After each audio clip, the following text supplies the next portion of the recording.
আমার মাওলার সেনা তারপর মাওলার কবরে যা।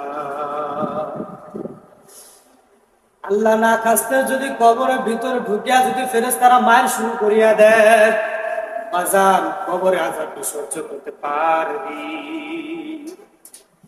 ওই কবরের ভিতরে 70 থেকে 99 সাপ পেঁচায় ধরবে, তোমাকে ধর্ষণ করিতে থাকবে।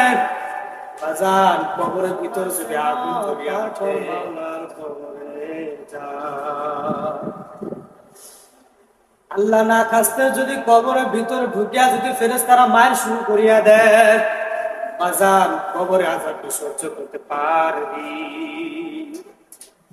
ওই কবরের ভিতরে 70 থেকে 99 সাপ পেঁচায় ধরবে, তোমাকে ধর্ষণ করিতে থাকবে।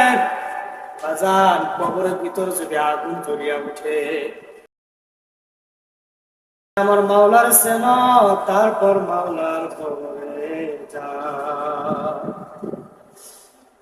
আল্লাহ না খাস্তে যদি কবরের ভিতরে ঢুকিয়া যদি ফেরেশতারা মায়ের শুরু করিয়া দেয়, বাজান কবরে আযাবকে সহ্য করতে পারবি?